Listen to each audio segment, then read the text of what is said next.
And welcome back to episode 68 of the Hit the Showers podcast, presented to you by the Foolproof Entertainment Network. As always, I am your host, Clifford Jordan Jennings, here with my guy, my point man and co-host this Saturday, Jay Mead. What's poppin'?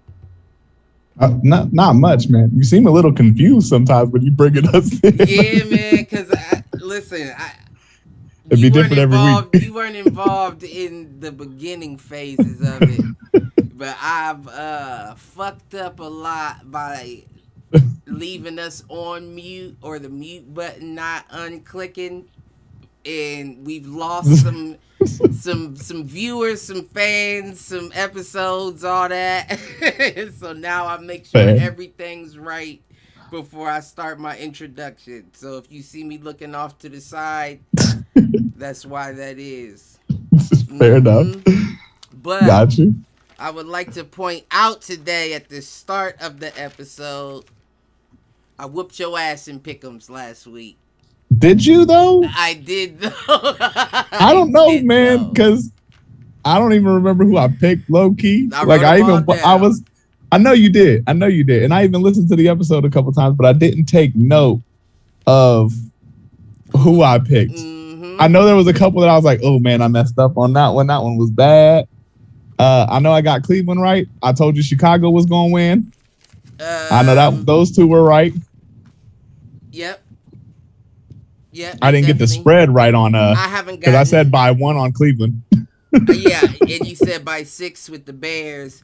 I didn't get any of the scores right now. Now that I didn't. I was not close. I was not close on them for real. But the picks, you ended up being 7-15 last week. I was 11-15. I mean, that's above 50% or right below. It's right below. Damn, I got to make it up this week. I got to make it up this week. 46%. Damn. Bums. Oh man, that's right. Bad. It was, you know what though? It was some shockers that went on last week too, though. And some injuries. Definitely some injuries. We had some injuries. I know my fantasy team got smacked with a couple. Did it? I was like, oh shit. Yeah, it was bad. It's all bad. Shit, I just saw that, not that I don't think it matters for my Raiders, but I just saw that Tua is going to be out next week or this week. I don't think that would have mattered for your Raiders either. I don't think that was a big deal, but I mean, I'm pretty sure it's safe to say he's just injury prone at the point. Yeah. I mean, he wasn't looking overly promising to me anyways, honestly. Right. He didn't translate. Nothing against them, but yeah, I mean, it's when you go from, me, you and Pops have talked before about, team guys going from all-star teams and the guys that they played with in college, and now they come to the NFL where those athletes are not, well, yeah, that too, but the athletes aren't that much different either. Right. You know what I mean? So you're not going to have those big talent gaps that the SEC typically has, because we talked about the drop off from the top 3 to the rest of the conference. And it's just, you're not going to see that in the NFL. Right. No, I definitely agree there. Now, I got an interesting question, though, in reference to the whole Tua. Aren't most questions interesting, in fairness? Not all my questions are interesting. I will be fair. I didn't say yours. I'm just saying in general. Yeah, no, I will be fair. Not all my questions are interesting. But I do want to know with Tua's younger brother currently in college. What's it? Tulia Tagovailoa, something like that. Yeah. But where's he play? He plays for I don't remember where he played. I remember seeing him play some, not last year, but the year before. I remember seeing him play a little bit. Last week he threw like 2 interceptions or something like that, but I can't remember the team he plays for. But my question, is it possible Talia has played for Maryland. Maryland, I knew it was something with an M. But is it possible that Tua's current NFL performance could play any role in the dropping of his brother's draft stock? So we've seen, first of all, I mean, where is he as far as draft stock goes anyway? Right. No, that's a great point. Because it's not that I believe. I'll never say that any particular sport your brother affects your stocks or your, you know what I mean? Like, right. So take, for example, the balls and the NBA. You know what I mean? You could take the Glasgows and the NFL. Typically, your brothers don't necessarily boost or hurt your abilities to get to the next level. No. A lot of these teams, they look at you. They don't give a damn about your siblings or your dad or whoever. You know what I mean? Like, they look at y'all. So if he has anything, then I wouldn't be surprised. And I'm looking at him right now for Maryland. His current season, he's got 318.7 yards per game, 7 touchdowns, 173 quarterback rating. Like, that's not bad by any means. No, 173 quarterback rating. Oh, they got a higher quarterback rating in college than in the NFL? Yeah, I don't know. Yeah, because how they actually do that, but yes, the NFL's is like the highest is like 153.6. Yeah, something weird like that. But I mean, I don't know where he falls in line, and I mean, it helps that he's in a good conference and he is playing well. I remember watching him a couple years ago. Like I said, I just could not figure out what team he was with. It was skipping my mind there for a second, but now that it's he transferred, Maryland, I believe. I don't think he was at Maryland the whole time. I can look into that. Yeah, I think he did the same thing his brother, or not his brother. Multiple other quarterbacks did. Right. I'm confusing his brother with Jalen Hurts' situation, but I'm pretty sure he transferred from a different school to Maryland, if I'm not mistaken. Yeah, he came to Maryland last year. He was in Alabama. He was at Alabama with his brother. Oh, okay. His brother's last year in Alabama. Transferred from somewhere. I just didn't know where it was from. Yeah, he had he was 9 for 12, played 3 games, had 100 yards throwing, 1 touchdown, 0 picks, 172.5 rating. And last year he had his first year with Maryland, which wasn't, I mean, it was the shortened season. So 75 completions, 122 attempts, 61.5 percentage, 1,000 yards. That's not 7 touchdowns, 7 picks. Oh, them 7 picks. But this year he's already almost at the same yardage and significantly less games. 7 touchdowns, 0 interceptions, 173 rating, like we talked about already. So I'm pretty sure he threw something last week. They're not. If he did, they don't have it. They don't have it on his stat sheet. Yeah. Well, I'm not. Who did he play last week? I was watching the game. I'll say I was dozing off in and out. I was up and watching, and then I was knocked out. But it was on in the background. We'll say that. He went against Illinois. 1 touchdown, 0 picks. 6 for 25 rushing, 350 passing yards though. Maybe it was pretty the solid other team that threw a pick, and pretty solid day. Or they might have had. Did the other Brandon Peters threw a pick. Okay. That's Illinois' quarterback. Okay, that might be who I was. Who you were thinking about? I might have heard it and was half asleep and just associated. Right, just put it on the tongue of Violos. That's a shame, man.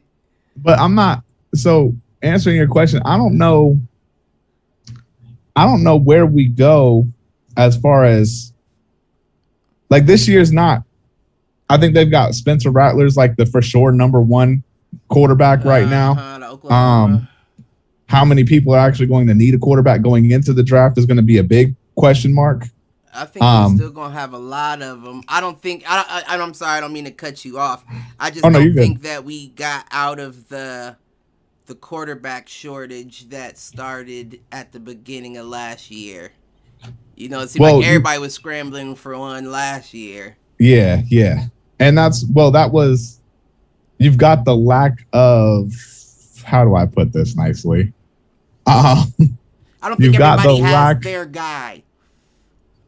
I think most teams don't have their guy. You know what I mean? I think most teams right now are still looking for that quarterback of the future. Obviously, you still have Denver looking for that. You still have Chicago potentially is looking for that. Bridgewater been looking good, though. Bridgewater's been looking good, but we all know what he is. He's a bridge. You know what I mean? Right. Like he's not the guy you keep. He's the bridge to the guy you keep. Well, because Bridgewater's been that guy he's been the same guy. We know his ceiling. Right. It's kind of like Tyrod Taylor, right? You got Tyrod Taylor. These are damn good quarterbacks. We're not talking about bums here. Right. Like, these are good guys. If you can't find one, or if you don't finish bad enough to pick one in the top 5, these guys are not bad to have. These guys will get you to playoffs. They've gotten other teams to playoffs. These guys are not bad players to have by any means, but they're not your quarterbacks of the future. Right, right. They're not somebody you're going to base a franchise around, because you look at Tyrod Taylor, 8-9 years in the league? Then you got Bridgewater, who's... Yeah, he's middle old. He's getting there. Right, like, he's about high 20s, late 20s. Yeah. Like, we're not talking about guys who are like a couple years out of college, like a Darnold. Right. You know what I mean? So for me, that's kind of where those guys fall into play. Those are not your future guys, but those teams don't have to go get one right now because they have those guys. You know what I mean? No, I definitely know what you mean. Who's Rattler's second? Like, who's this?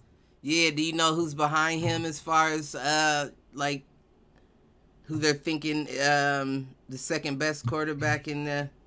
I do like Rattler though. I just I get hung up with he's a solid player. I'm not gonna go as far as I'm hard on quarterbacks. Sam Howell is the second quarterback. I've heard the name. Out of North Carolina. Okay. And then Malik Willis, the Liberty University quarterback. Oh, I have no idea who that is. Kedon Slovis out of USC. And then Nevada's quarterback, Carson Strong. I did watch but that's not who's coming out of the college. But I did think it was interesting the QB day for the high school quarterbacks. Yeah. That was like when they do their little camp or combine thingy. Yeah. Right. That was pretty interesting to watch. It is some nice young quarterbacks that's coming up, but that's freshmen in going into college. Right. What up, Pop? Oh, he's here. He's connecting. Man, I can't get my computer to do right. I was about to say, you had a real confused look on that face of yours. Yeah, I don't understand. How you feeling? I feel good. I got a little pool, but I can run. Listen, my neck's still healing up. I can't run fast, but I can run. But I can wiggle. What was we talking about? The draft, and you asked me if I felt like, which might be a good take to get Pops' take on it too, is the Tagovailoa brothers. Oh yeah, I said the way Tua is translated from Alabama into the NFL. Mm-hmm. Do you think that his the way he's playing currently could affect his little brother's draft stock coming into the league? No. I think if his little brother's balling out, he's going to stand on his own 2 feet. But I do believe that you can have tendencies to wonder if Tua had been giving him some advice to either hurt him or harm him. But honestly, Tua don't play bad. Tua just can't read the defenses that well. I don't think he moves fast enough for me. I just don't think he concepts the game yet, but he's still young. I mean, I think it's going to take him a little bit more time than what we thought it would take. Right. And I would have liked to, because if I'm being honest, I haven't spent a lot of time watching Miami. That's just not a team that, I check in on a lot. Understandable. And I guess they're not doing enough for me to want to check in on them. But I did want to see Tua in this Raiders game tomorrow just to, get a closer look at him. So, I mean, it is kind of salty he's out again. Well, if you watch that, go ahead. I was going to say, I'll tell you to be honest, if you've watched any basic, regular dink and dunk quarterback, you've seen Tua Tagovailoa. He's not going to throw for more than 5 yards consistently. He does bank heavily on his wide receivers and running backs. He's not going to make any big throws. He's a perfect RPO option or style quarterback, in all honesty. But other than that, he's not showing anybody anything truly special. Right. He's just a solid guy. He doesn't make terrible decisions. He's just, last year you watched games with him and the dude barely is getting over 200 yards. Multiple games like this. His numbers are not showing of a future NFL quarterback. It's showing of a quarterback who's still got a lot of work to do, especially in regards to his arm. I would say he's an above average quarterback, and it showed at Alabama when the game got tough, Hurts had to come in and help him out. Just like yeah. Well, yeah, Hurts had to come in and help him out that 1 year when they got up there because of the fact that he wasn't balling out like he was before. The thing is, if you put talent around him, he's an above average quarterback. If you go on instincts alone, he's like everybody else. He's a mediocre, above mediocre average quarterback. He's not the greatest. He's got a good arm, but you got to give him arm. You got to give him time to throw it. So let me ask you a question then, Pops. What's the difference between him and Mac? Mac reads quicker. Mac reads the ball. He gets the ball out faster. Mac gets the ball out faster. So would you say that Mac is above Tua? Athletically, no. Skill-wise and throwing the ball, yeah. And reading defenses, yeah. The only reason why I ask, I guess what I'm getting at is I know that you're a firm believer in the quarterbacks coming out of the college powerhouses are overrated. So I guess that's where I'm trying to figure out where you're getting to as an above average quarterback. Because like this, when you watch him play at Alabama, he can throw the ball. He can sling the ball. He can read the defenses because of the fact that he already say he reads the defense. I would say that the Alabama line he had allowed him to sit back there a little longer so he can analyze, as slow as he is at analyzing the defense, it gave him time to see what was going on. Right. Now that you put him in the pros, they're coming a whole lot faster, which means he can't diagnose it at quick. And he looks like he's a little gun shy when he throws the ball. So my thing is, if you don't, right now, my thing is him, if you want him to be a better quarterback, you need to take him out right now, let him watch a little bit more, learn a little more, and let him develop before he gets shell-shocked. Mac, on the other hand, I think he's in the right system that works for him. Belichick gives him a little short dink and dunk throws. He doesn't have to run. He can throw it quick. He can throw it quicker. He can get out of there quicker. He has a better defense. I ain't gonna say better defense, but he has a better offensive line. He got better, decent receivers. His coach caters to him to be good. Right. Where Miami, they're expecting Tua to come in and be a savior. Right. So when you put the two together, if you put Tua in New England's offense package, he might do just as well. He might even do better, but he's not. So you got to base it upon what you're playing with, and what I'm saying, what you're playing with is Tua is not. He's not a Miami Dolphin type quarterback. That system's not made for him. Where did he go? Where did he go in the draft? Who? Tua. He was like third, I thought. Yeah, third or fourth. I know he was up there. He was like third or fourth. Yeah, Hurts was like down the line a little later.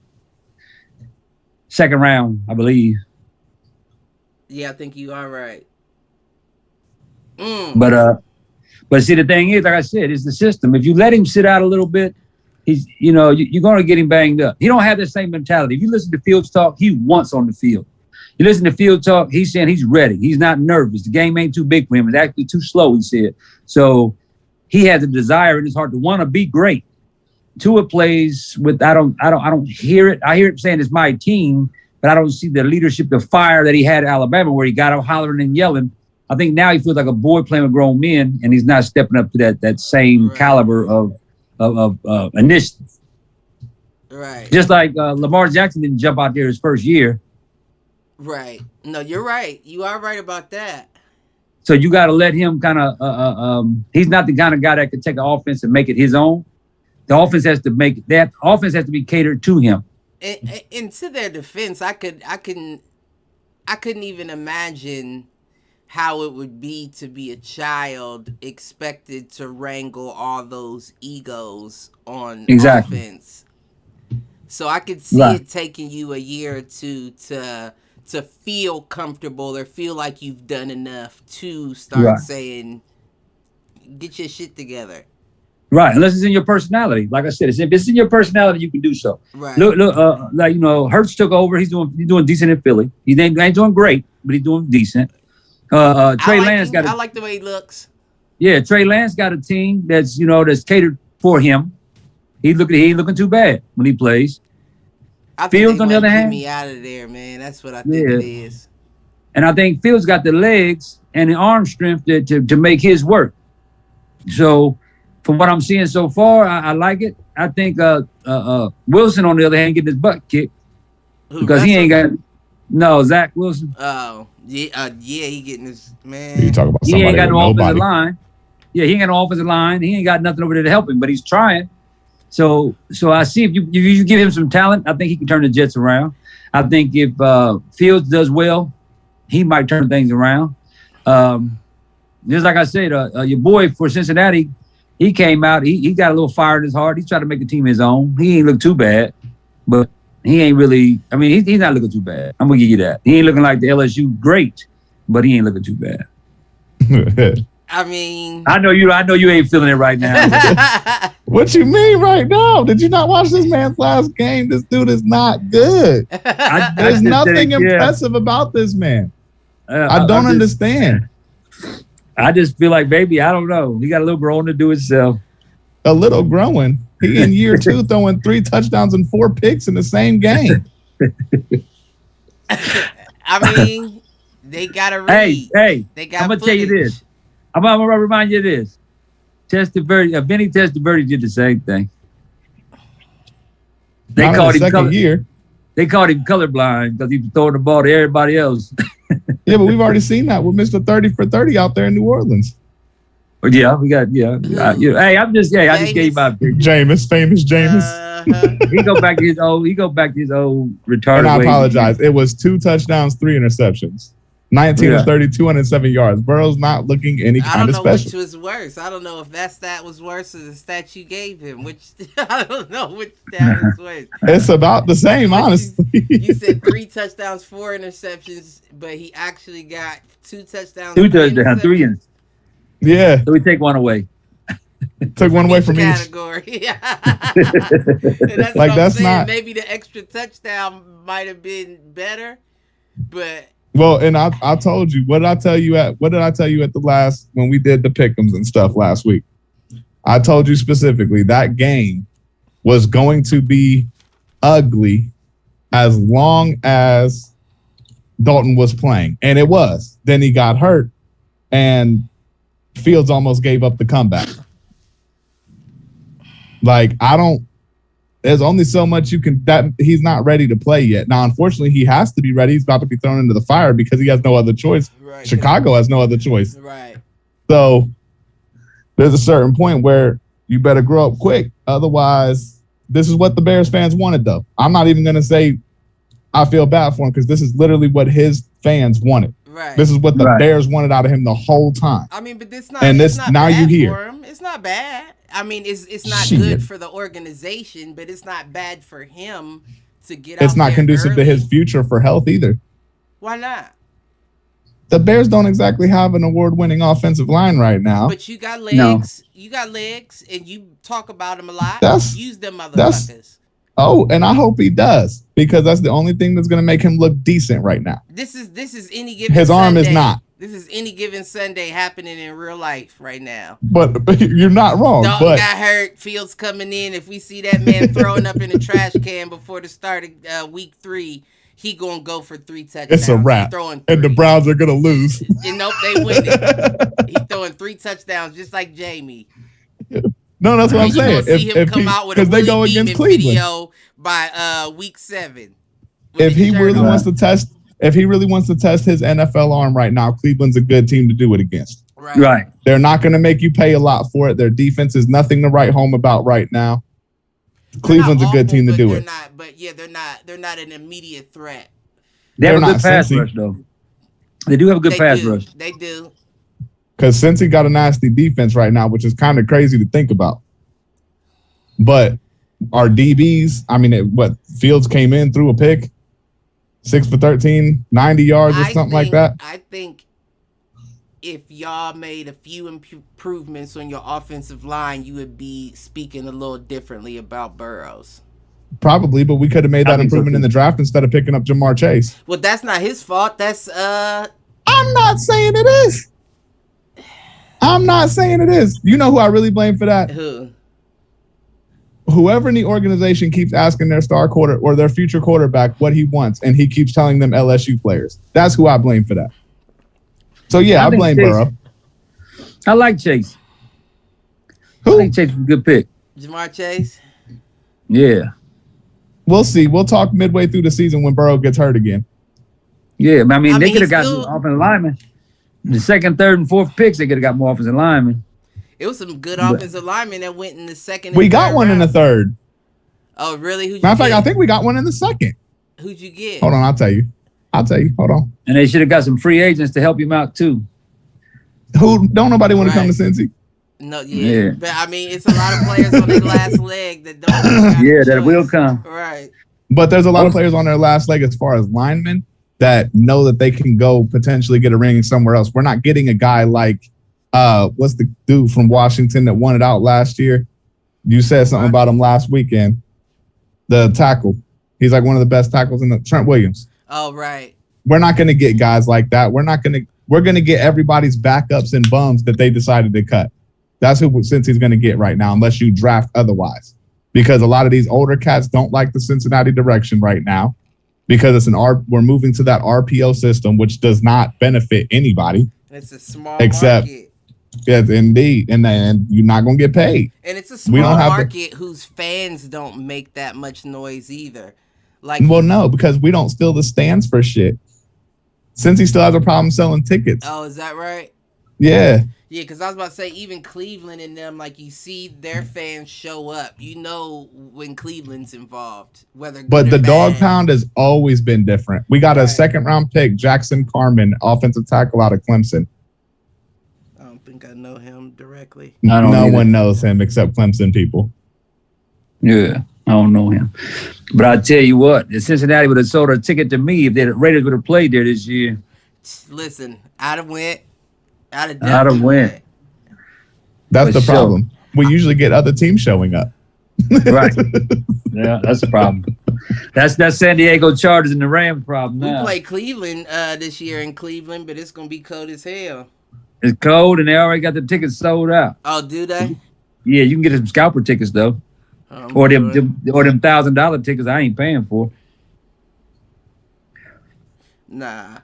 You already know how I say. I don't mind going to a pro game, but I much rather watch it on TV. Comfort, right? Yeah, because I get replay everything and what's going on. Beers and actually, like I said, hey, now look, y'all heard me say in the beginning of the season, I said Cleveland and Arizona, but I told you I'd change it up a little bit. I'm thinking my Raiders might be in there too. I changed that up. Cleveland Raiders, Cleveland and Arizona, or Raiders in Arizona. Okay, I'm sticking with that. But Arizona about it. Like I told y'all, they looking good. They do look good. They're looking good. And it's funny when you say, I was watching, what game was it that they played? that Arizona played. I was watching, and that thought, exact thought came to mind. Like Pops did say, Arizona and Cleveland, they both looking good right now. Yeah. Arizona's looking truly special too. Their defense is crazy right now. Hard, crazy hard. Listen, and the old man look good over there, don't he? Who? That white boy. That white boy. He looking good over there. Mm-hmm. He still got some juice left. He does. I told everybody. I doubt it. I was one of them. I was one of the doubters. Now, what I doubted about the Raiders is I didn't think our defense was going to be all right, but Gus Bradley really put together a fine-tuned, and we lucked out. We lucked out with them two Hobbs. Hobbs was a special. Nate Hobbs. Nate Hobbs is looking good, and Morick looks good. Abrams starting to look better. Josh Jacobs is a bum. Najee Harris. Oh, he looked good. Josh Jacobs last week. That stiff arm on the sideline where he threw him on his head, like he threw him on his head and shit. Yeah. That's what I said, right? You said Jacobs. Oh no, I meant Jonathan Abrams. Man. Hey, but did you see the end of the play though? No. KJ Wright came and gave him a little don't do that to my player stick. Oh, for real? No, yeah, you played that. Oh yeah, he gave him a nice little don't do that. Listen, he threw him on his head. He didn't do nothing wrong. He didn't do nothing wrong. He just stiff armed the shit out of him. It looked like pushed him right on out. A little like a coach showing kid how to stiff arm. How to play ball. Yeah, he made him look bad. He did make him look bad. He got right back up, but it made him look bad. Right. He bounced up quick, but he looked bad. He looked like a crash test dummy on that one, boy. Oh, I told y'all from the beginning. I told y'all I wanted Najee anyway. Remember that? Right. Everything else, it's looking. Alabama does not fail with running backs. The hell they don't. Speaking of Alabama. They don't. What, Trent Richardson, like Callie was trying to say? Trent Richardson was one of the biggest ones. I need to see that. Did they turn that around? Turn what around? Last thing I saw, Alabama was losing. Oh, I haven't watched a lot of college football today. Yeah, they was losing. I'll let you know. Nah, Ben, I don't know how you saw that. They don't play till 7:30. Alabama doesn't play till 7:30? Yeah, they don't play till 7:30. Oh, that wasn't Arkansas. Who's Arkansas playing? I thought that was Alabama they was playing. Oh, A&M. They're playing Texas A&M, and yes, they're still losing. Yeah, okay. Arkansas's up 20-10. Okay. My fault. With a minute 40 left, Texas A&M is going to lose. Okay, they're not scoring 10 in a minute 40. All right. Auburn losing right now too, to Georgia State. The Buckeyes losing later too, and I'm a Buckeye fan. You think they're going to lose to Akron? No, I'm just playing. Right, yeah, but listen, they're not looking good. This is not their year. Michigan looking good. They are, and we looking bad. They just barely escaped. Michigan did just barely escape Rutgers, but Rutgers, I'm not gonna lie to you, Rutgers is looking good. We'll meet in the middle. I like the way Rutgers looks. I thought they had handled it. I looked at it was like 17-3. I think Michigan will start falling off, and Ohio State will start picking up by the end of the season. We'll meet in the middle. Well, we got a new quarterback today. We're gonna see what he does. Who? We don't got Stroud. We don't got CJ. Miller. They pulled him out. I don't know. So y'all gonna? Why would you do that? Yeah, I don't know if that's the best. So he been screaming that his shoulder hurt. He been screaming that his shoulder's hurt. His arm's not doing well. He been saying that. Start McCord. Miller. Who's Miller? I thought it was Miller, the other backup guy. Check it out real quick. I think that's Miller. Who they running with next? I know they was talking about Kyle McCord. He was a 5-star recruit. Right, and they had another one too. Miller was there first, I believe. Ewers was the other one I knew about. No, Ewers. He was 4. He's number 4 receiver quarterback. Right, because they was talking about how he don't look that good right now. I'm waiting on your boy Quinn, business in the front, party in the back. Ewers next year. That's who we was just talking about. That we were just talking about. Well, he ain't on there yet. He only been there 3 weeks. They said so. You don't know enough. Yeah. Yeah, they said he's been there. He got to learn the playbook, and he's not looking good either. They're not happy with how he looks right now. Oh, really? I'm not gonna lie to you. I watched his film. His film didn't look that impressive. I'm not sure how he got 5-star status. Listen, he did good in the he was in that high school combine. He did good in that. He did good in that, and he those 70 yards on a rope. He did good in that. He started it out and he threw over. I think he threw a 41 point something out of 60. They said anything over 40 is good, and the only other players to throw over 40s did it like at the end of the day. My bad. I wasn't laughing at you. So y'all don't have a starting quarterback yet. No. Look it up. I thought it's Jack Miller and Kyle McCord, but they don't know who's going to play. I thought I said Miller was quarterback today. Oh, really? Yeah, that's what I was kept saying. I think Jack Miller was the one because Miller was there last year. They're talking about they don't know which one's going to. I think McCord was too. I don't know too much about either of them. Yeah, C.J. Stroud and Miller came in at the same time. They were battling first. Then McCord came in. Oh, yeah, I did know that. Yeah, I did know that. And then McCord came in, and he was supposed to be trying to battle for it in that little 3-ring circus. But then they said C.J. pulled away. Well, C.J.'s having a bad season so far. Well, not really having a bad season, but he's not really doing dynamic. Right. And his arm is sore. So they decided to put Miller in because they came in at the same time, I guess. This was as of Thursday, but they never announced who's the starter. They don't have a starter yet. They're both going to share plays. They're both going to share snaps. Yeah, I heard he was going to play them both. They both going to play like State shit. Yeah, they said they was going to let them play. Yeah, they said they was going to let them both play, but Miller was starting. They was going to give them both a quarter apiece. That's some Ohio State shit to do. So I think Miller's starting out first, and I think McCord comes in second quarter, and then Miller comes back third, and McCord finishes it up. So they pitching. They like pitchers. We got openers and closers now at Ohio State. Yes, that's it. They got relief. Right, right. They got relief QBs and shit. That sounds about right.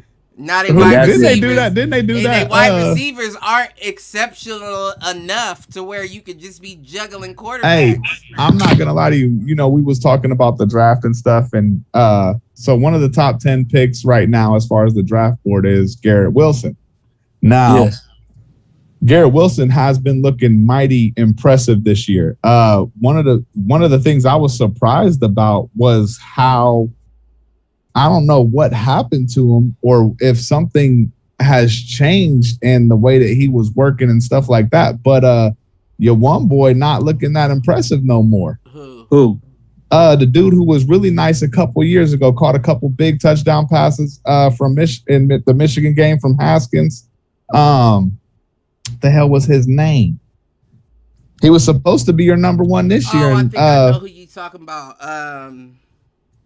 Wilson was supposed to be the number 2, but Wilson's been looking really good, and the other dude's been dropping open passes, not looking very athletic, like he's not comfortable or something. I can't think of his name right now either. I'm about to go pull up Ohio State. Because that game was on my daughter's birthday, and I know exactly who you're talking about. I just can't think of. Because I thought for sure he was going to become the new number 1, like a Michael Thomas type, but he's not looking as good as I thought he would. I'm looking him up now, so we'll see. But he's not. I was kind of surprised, honestly. Chris Olave. Right. Yeah, Chris Olave. Right. Well, that's because he got a quarterback ain't throwing the ball that well.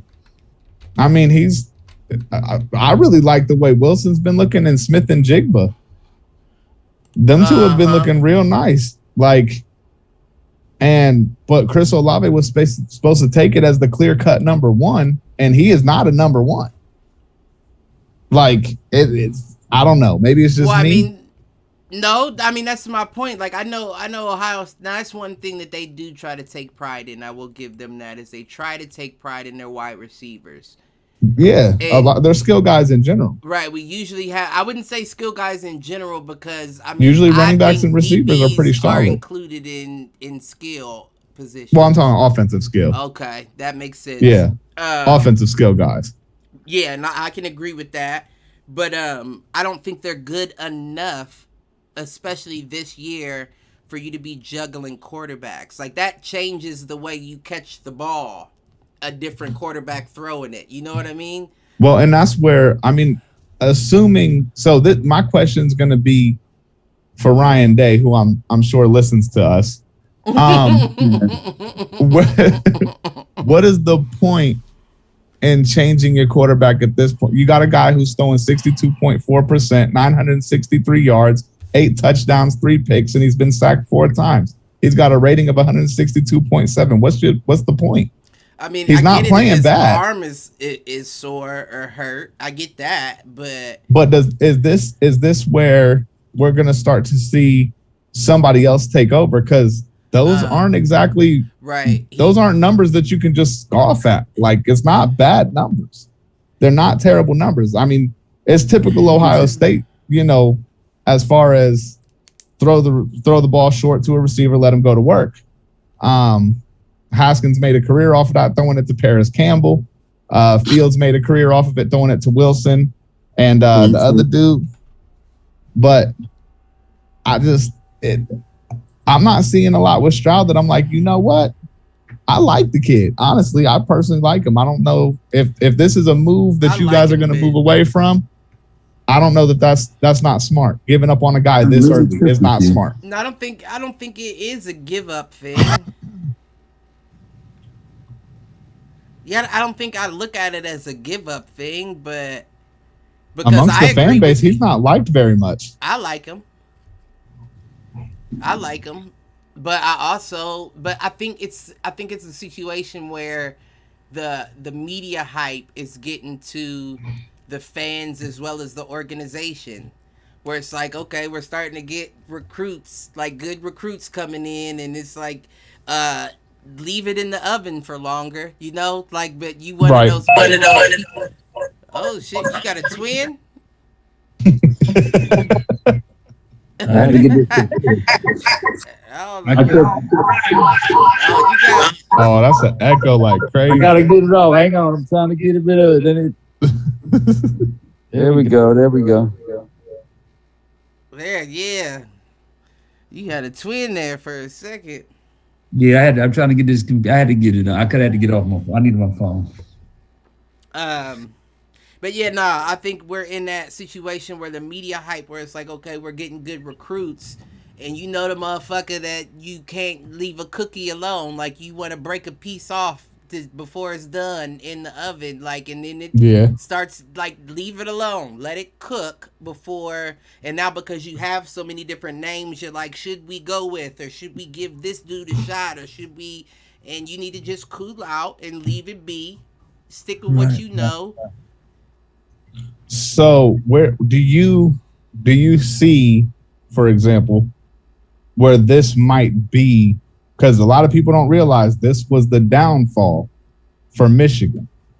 Once the hype started to get so big, what you mean? after Lloyd Carr left, for example, there was a lot of hype, and it was Rich Rod that comes in, right? He gets a lot of hype coming out of West Virginia. He's a brand new coach. He's going to install a new system. He's going to get the recruits because he did a hell of a recruiting job when he was at West V. So you get a certain point where now you've got a guy who was coaching with Meyer for so long. He helped develop some of these guys. He knew some of these guys, but now you're getting his class. Right. Now you're getting his recruits and his development. And development already wasn't a huge strong point under Mike. Right. So at what point? The best development in general. No, they just kind of count on their 5-star and 4-star athletes to just go to work. Right. That's exactly right. And that's why they end up falling off in the league, because they weren't developed in college, and the league doesn't have time to develop you. Right. They expect you to be developed once you get there. So there's a certain point where are we seeing a switcheroo? Are we seeing the Michigan effect that happened over a decade ago now starting to happen to? Is the pressure too much for this coach? Because you take a guy. I see what you're saying. You know what I mean? Like, that's what happened with Rich Rod. Was the pressure was too coming from West Virginia to the big house is a huge change. I see what you're saying. So is the pressure is it starting to pile up against Day? I can't say that either. I mean, I can't say that's not true either, though. I can't say that it could be true. I can't say that isn't true, and I can't say that it is. Because it's clearly something going on. That we can definitely say that. Now, who's at fault? We don't quite know, but it is gonna always fall on Day. Right. Well, it never falls on the OCs or the DCs. It falls on your head coach. Well, think about it this way. what teams have you ever seen have such a good year that they make it to the playoffs, right? They make it to the playoffs and then completely get a new coaching staff the next year as far as the defensive side of the ball? Or did some of those coaches see the writing on the wall? Like, you know what? Yeah, let's bounce. Right. I mean, that's a good question too. Listen, all I can say is there's something going on at the Ohio State University right now that I don't like. I don't like it. I don't like their I'm a defensive guy. I'm a defensive guy, and I do not like watching Ohio State's defense. Horrible. Offense, I mean, I get it. If you got that much talent, you can take risks. I can risk the first and second down and throw a deep ball or hope my quarterback can scramble, but and that's kind of where it's rough. And that's kind of where I'm seeing Ohio State right now. We're not seeing in Ohio State like we've seen in the past, as far as, like you said, the talent. There's not. When you watched Michigan first week of the year, the announcers kept talking about how Michigan doesn't have the athletes that in Alabama, Clemson, Ohio State, they don't have those athletes, but Michigan has power. Right. They're a dominant school. So they use their power where they don't have the athletes, which is why you see such a run-heavy system. But at what point do you start to see, you look at Ohio State like, they don't have the athletes that they've had in the past. This isn't the same Ohio State we've been watching the past 4 or 5 years. I mean, I think some of that comes to, and that started last year, not this year. That started last year. I think it started before that. I'm not willing to disagree, but a lot of Urban Meyer fans really hate that I bring that up during his era. No, I think that it did start a bit before that. Like, don't get me wrong, Urban Meyer is always going to be a good recruiter at the college level. True fact. But I don't know that he was getting the same talent at Ohio State that he was getting in Florida. Defensive wise, no. Offensive wise, yes. Our offense has been always had powerhouse players. I second that entirely. He did try to get the speed up there. I'll give him that, but he did get that SEC speed in the Big Ten. He got speed up there. The thing about him in here is he's trying to recruit the same style that you can't get the same kind of speed linebackers that you get out there in Florida. Ohio State linebackers are more, Big Ten linebackers are more big, strong. Got to stop the run. Early guys got to stop the run, but you're trying to get these little defensive backs to try to play linebackers.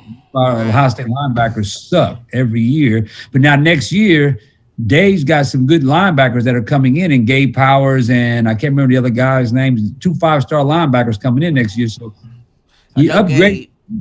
But the problem is you don't have the coach to teach him up. Hey, and also I got to make a run. I got to take Nick out real quick. No, handle your business.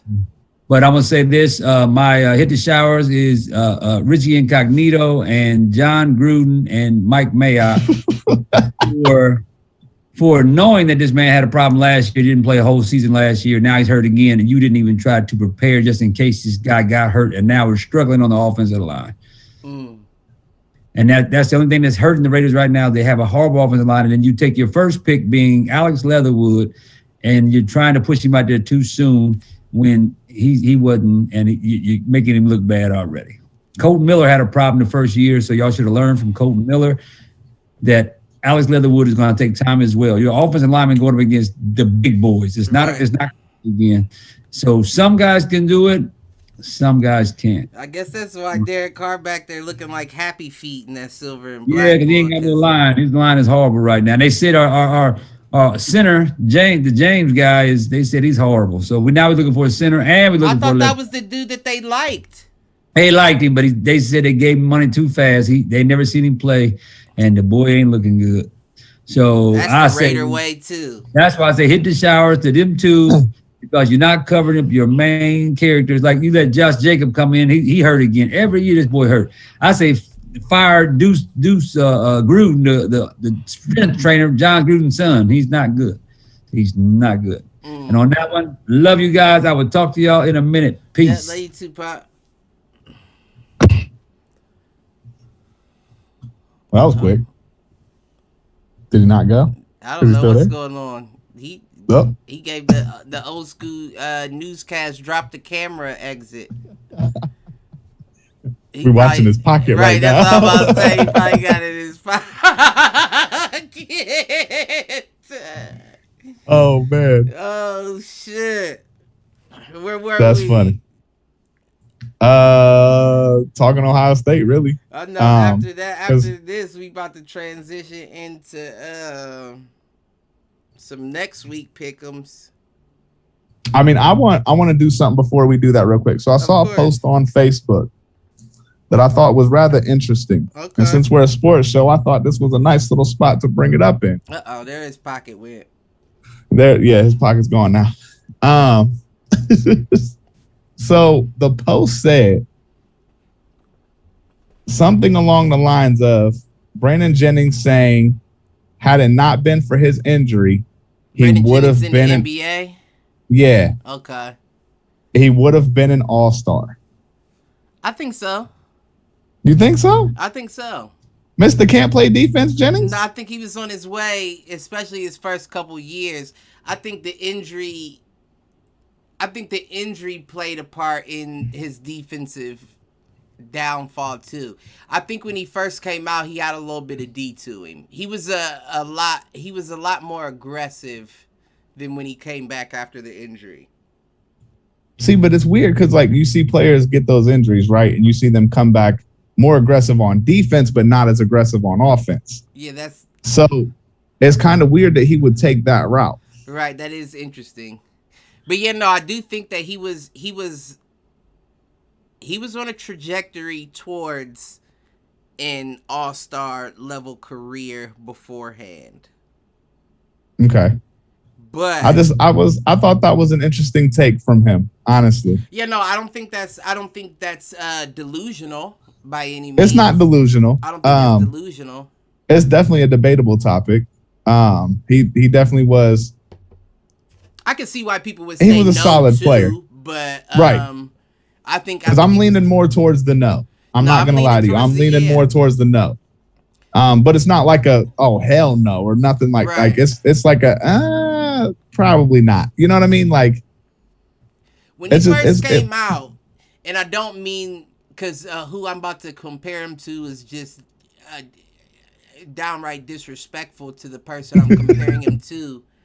And oh God. I don't mean the first year that he had, but he had a Derrick Rose like game.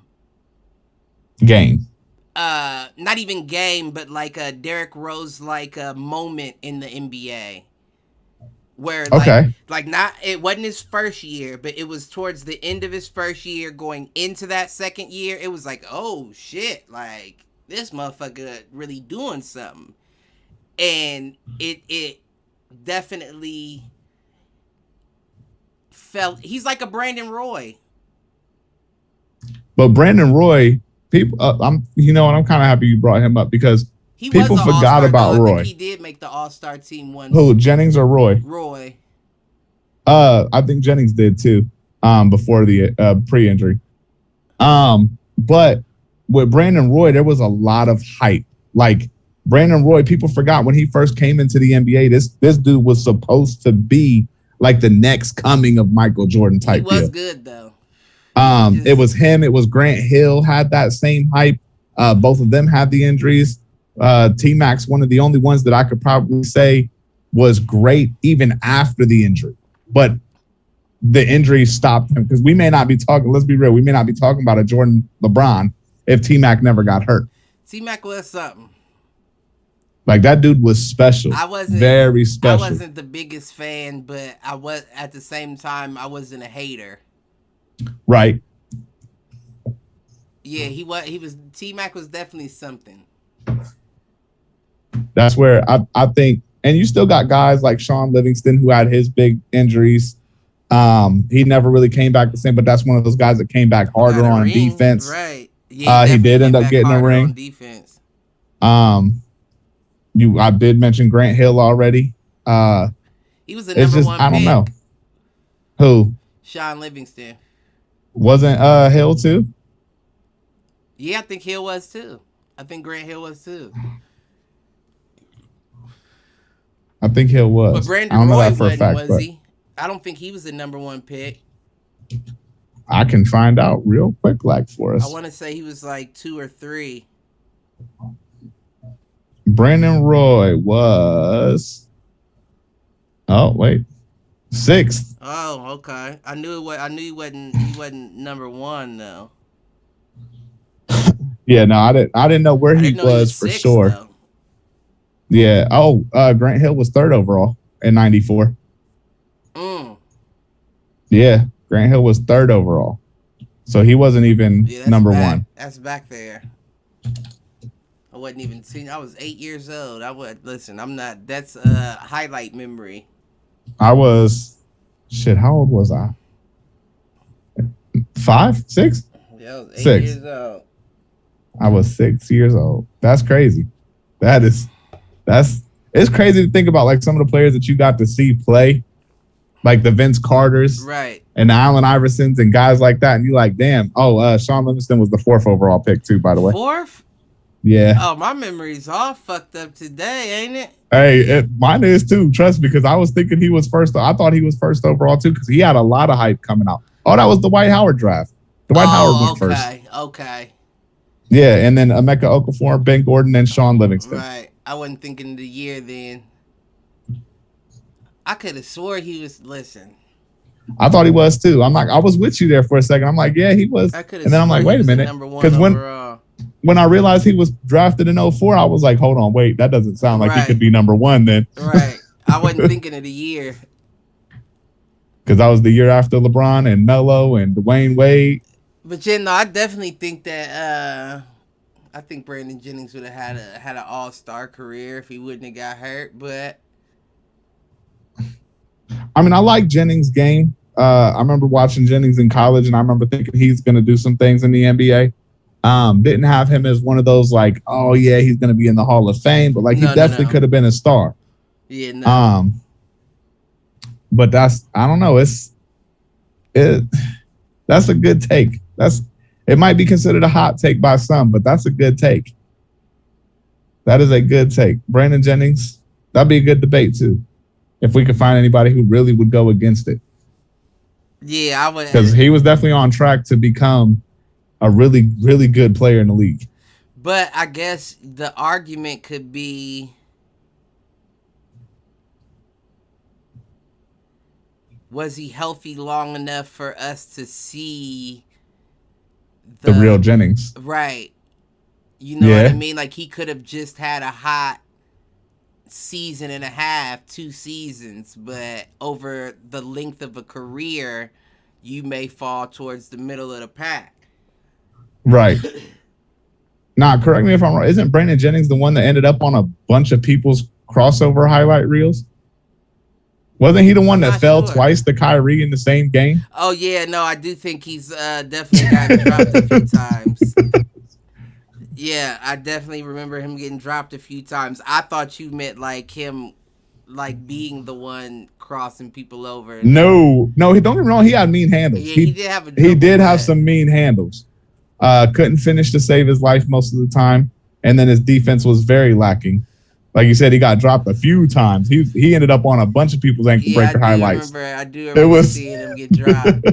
I remember him getting dropped twice in one game, and it was Kyrie. Listen, Kyrie may go down as the best handler that's ever played. Don't you ever disrespect Allen Iverson like that again. Kyrie may go down as the best handler that ever played, though. He's going to go down as second for sure.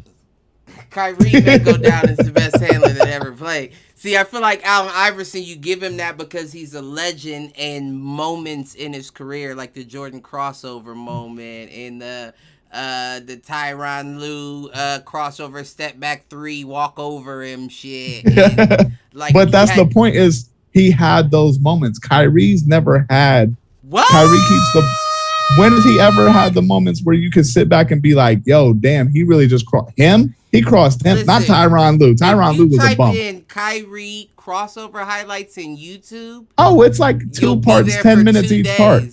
Yes, that's a real thing. I'm not taking away from Kyrie, but if you do the same thing with AI, you're going to be there for 2 days. Man, I don't know. I I'm just think it's saying. just gonna be replays of the same moment from different angles with AI. They do the same thing with Kyrie. What do No, you I'm mean? not saying that if I had a choice, like in a draft But when situation, have you I'm ever not taking seen? AI over Kyrie. When have I'm you just saying I seen? think Kyrie may have the best handles that the league's ever seen. When have you ever seen Kyrie go up against one of the top defenders and really make him look just stupid? Put him on skates the majority of the game. Well, you know what? That's kind of it's tough for him to do that because nowadays, and I noticed this when I saw NBA 2K has Cade Cunningham as the starting point guard. And I was thinking, damn, like that's crazy. Like that motherfucker was a forward for real. And now you got a 6'8" point guard in Detroit with Cade Cunningham. So I feel like when you think of the point guard position, you don't see a lot of teams that start a defensive first player because that means so much now. Like now But the point guard that's where I position say. means something different than what it meant 10 years ago. The only one I You can mean think back of when they is were actually point guards? right. The only one I can think of now, like a defensive minded point guard, is Patrick Beverly. Chris Paul. I think he's more of a facilitator than a lock. I'd say he's more of a two-way, but yeah. Yeah, no, I would definitely give him a two-way. But yeah, I would give him more of a facilitator than a lock. Patrick He's Beverly definitely a is more playmaker of for a sure. lock, in my opinion. Yeah, but that's where, for me, but I can't think of because other. even back then, you didn't have Bruce Bowens was a shooting guard. You had Rip Hamilton was a shooting guard. Yeah, you know, and those were the defensive specialists. Rip played point a little bit when he absolutely needed to. Coincidentally, also in Detroit, but that's what I meant. There's a certain point where you got. I mean, it's not like AI was going against short guys. Chauncey Billups wasn't a short guy. I mean, no, AI was going against the whole team. Well, you're not wrong about that either. But like that's why I say, like, when Bruce Bowens, who was considered in the 90s for the longest time, he was the best defender of an era. Yeah. So he made Bowens look stupid. Like, he made Bowens look really dumb. If you go through and you watch the top 100 crossovers, Bowens on like 3 of them. On just so AI's you're crossovers. Saying because AI was putting it to the best defender in the league. You have to take that into account when you talk about the best ball handlers. In my mind, in my opinion. You know what I mean? I still feel like that's more situational. Like but situational is also we're in a league now where it's like point guards don't even play defense, so you can easily put them on skates. Right. Like you got a lot of, in some people's minds, LeBron's the GOAT, but I mean, you saw what guys do to him. They put him on skates. He's not a good defender. So at the end of the day, we've got stars today in the NBA that do not play defense.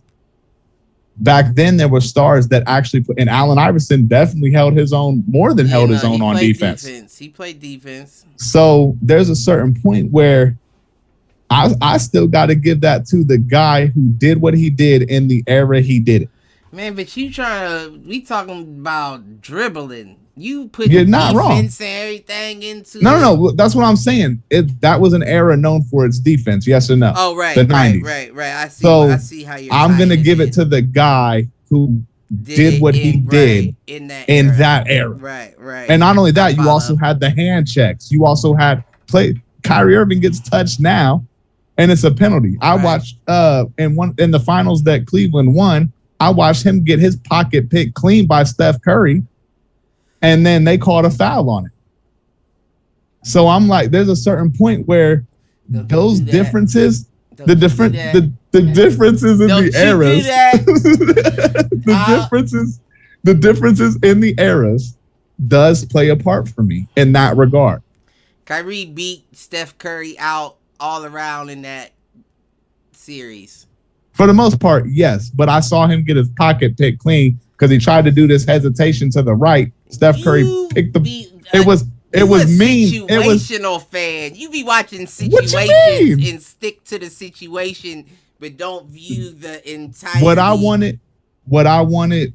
You when one of I those watched kids that used to one like of those kids. Hold on, you, wait a minute. What? Yeah, that used to like those pictures where you crossed your eyes and you had the picture put to you, and then the further you pulled it back, then you saw exactly what it was. You one of the motherfuckers that be watching it from the beginning, and you need to pull it back some and see the entire picture instead of just that one situation. But why is it just that one situation that would make me say, what are you even getting at? I don't understand. It's not a situational fan. I was happy we won the ring regardless of how we won it. But at the end of the day, that was a clean, like you go back and watch that. He picked his pocket clean. It's the only time I've ever seen it happen. Even AI got his pocket picked clean a couple times. It happens. Yeah, I get it.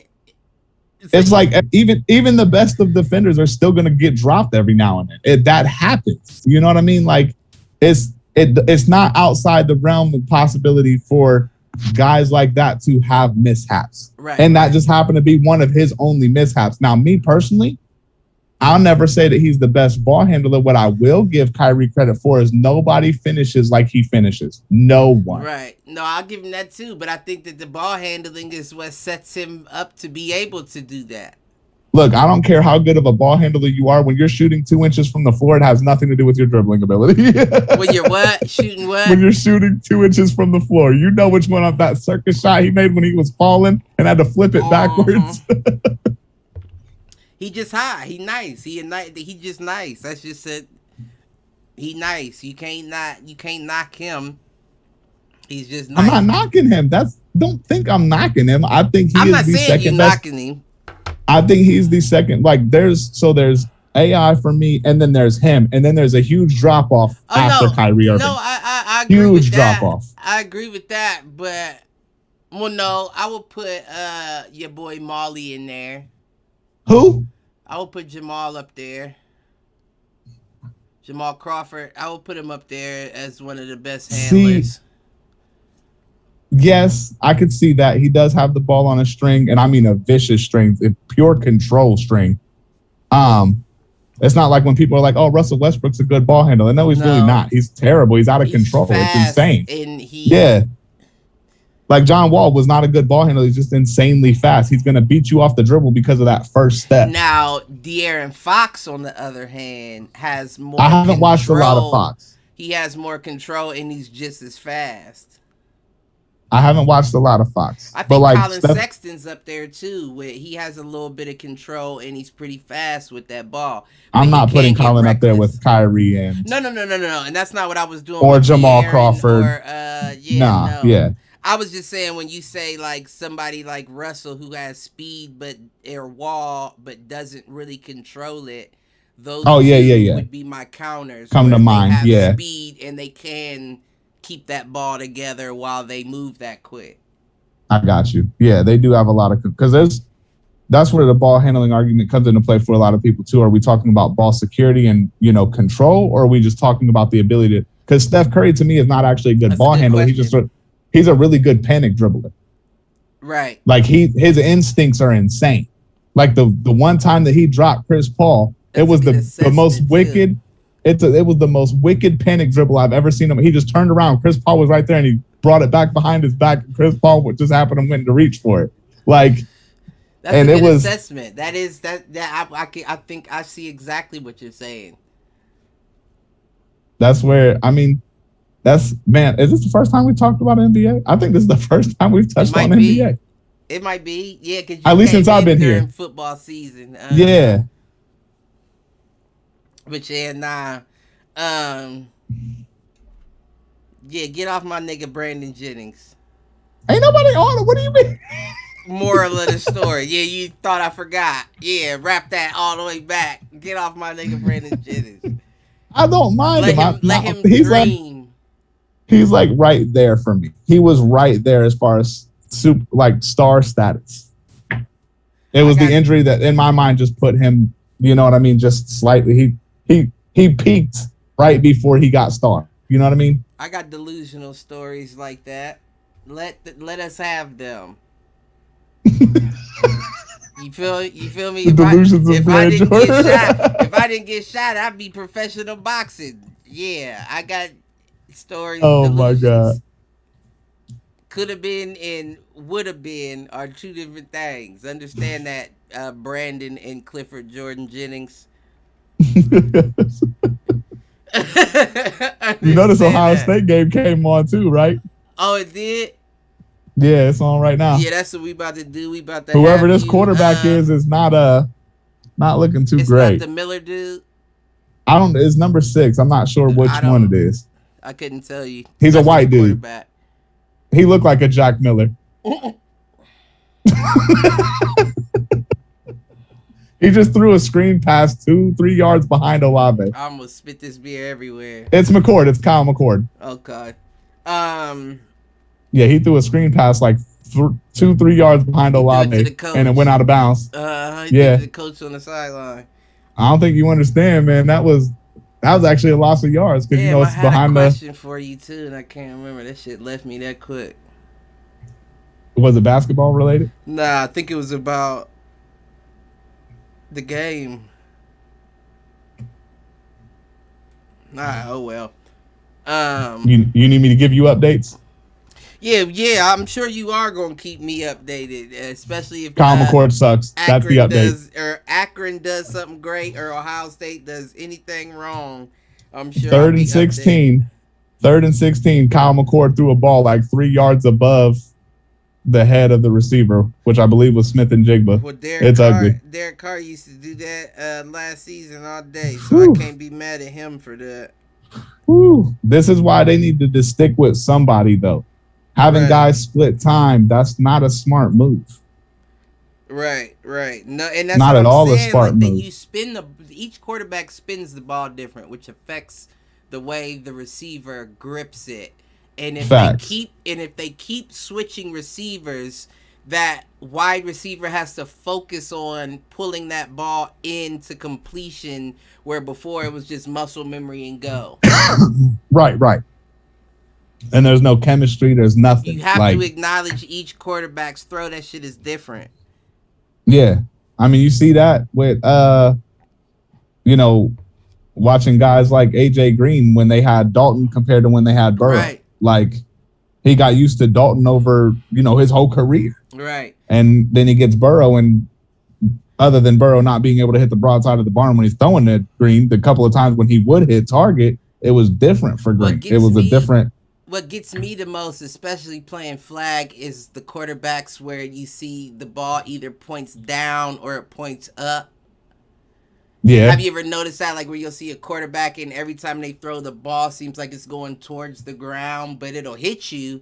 But it's like the tip is down. Yeah, like it's diving. I prefer it up. Like I prefer to come up to the ball than to try to, catch it low. And it's just different quarterback shits. That's different. And they practice, but you got to understand that they don't. I doubt that they practice. They get equal reps with every quarterback. Right.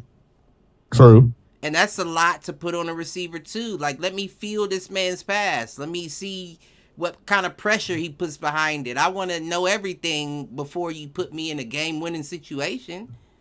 Right. Especially against, wasn't it your pops that was just talking about how Akron's good and whatever he was saying, kind of craziness that he was talking about? Because I'm not going to say Akron shouldn't be a threat. At no point should Akron be a game that Ohio State fans are looking at like, oh man, I'm not sure about Akron. Akron was good back in like 2006. They were solid. They were good in the MAC. But once they played against bigger and better teams, they started being Akron. Well, that was the year where they were upsetting the big teams. Akron was? Uh-huh. I know the MAC, that year we had, or it was like 2 or 3 years actually, where MACtion was happening. They called it the MACtion era, when MAC teams kept having close games or upsetting some of those Power 5 teams. It might not have been 06. It was around that, though.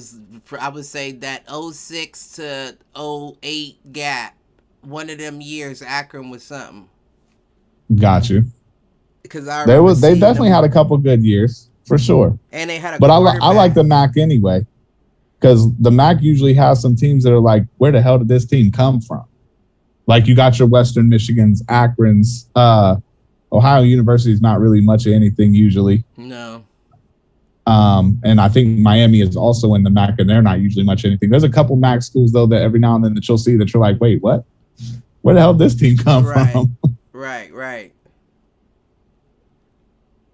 Yeah, what was it? Matter? No. Yeah, no. I was about to say that's too broad of I was about to say the year that Mississippi State went on its run.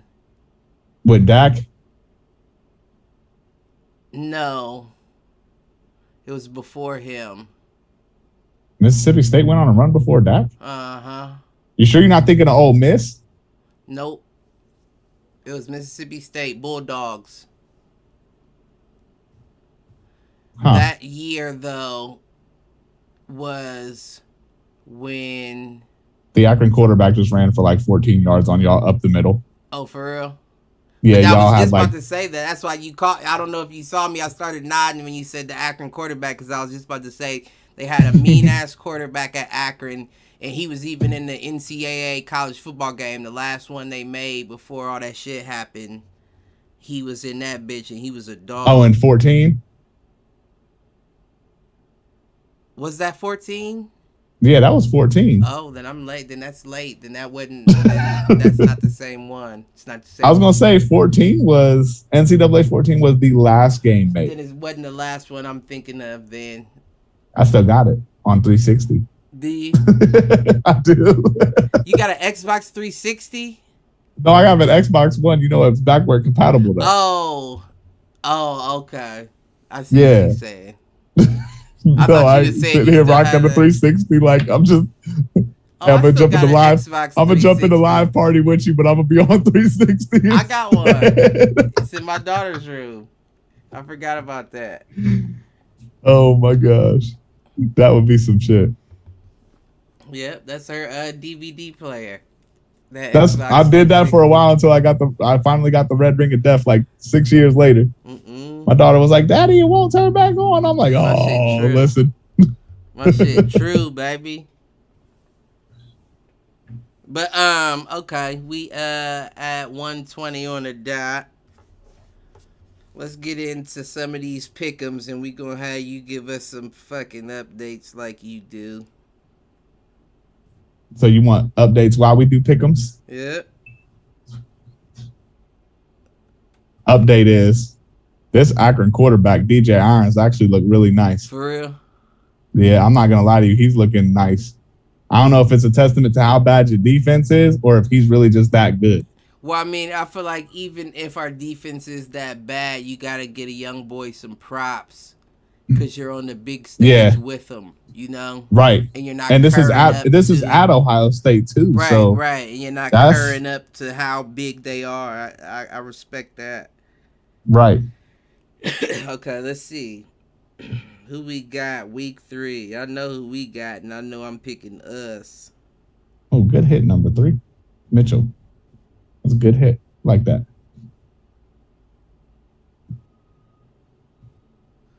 So, we'll start it out. Green Bay, Packers, San Francisco 49ers. Go, Pack, go. Okay. He said he trusts in Rodgers again. I don't even got to trust in Rodgers. I got to trust in the Aarons, both of them, Jones and Rodgers. Aaron Jones had a good game last week. I gotta go Packers on that too, for real. I just don't have much faith in San Francisco right now, honestly. I really don't. Their defense is very mediocre at best.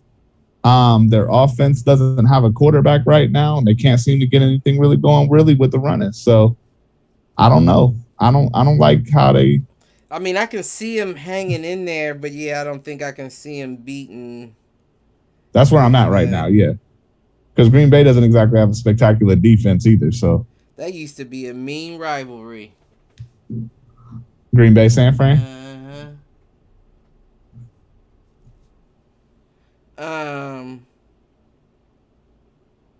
Okay, then we got Saints Patriots. They both 1-1. This is the battle of the turnaround. I got Saints on this one. Famous Jameis don't do it bad twice. If he does, I'm done with him. I don't think that the Patriots defensive line will give them too much issues. Right. To where he'll be in the same position he was last week. Just trying to get rid of the ball quick and hurried up, and it was bad. I think I gotta go with you too, just for the simple fact that I think Jameis knows it's something on the line. You know what I mean? And you can't come to New Orleans doing the same shit you did in Tampa Bay and expect to have a career after this. Facts. So I think he's going to pull it together this game. Like you said, week of the turnarounds for both of them. Right. I still think we see a good game from Matt. Saints do have a decent defense, but yeah, I think we still see a good game from Mac regardless of the Saints defense. It's just I'm going to give it to the Saints in that one. Next one, let me write it down. Next one we got Bears and Brownies. Who? I'm going Browns. Gotta go Browns. I mean, I don't gotta go Browns. Man, you gotta go Browns. Hey, but I'm gonna go Browns because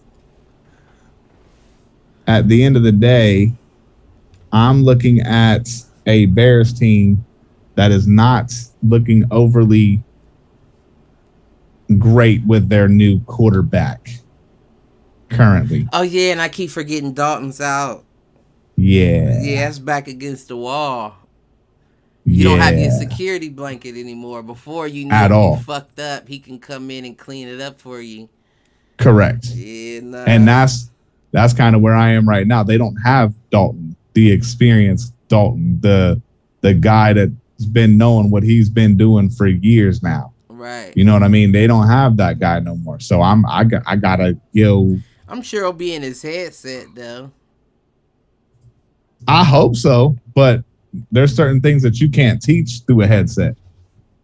You right. There's certain things you can't learn through a headset. There's certain things you can't learn until you get in the game, take a couple big shots, and be like, "Damn, I need to get down." What?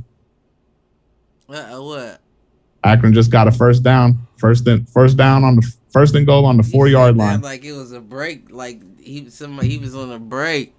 They threw the ball.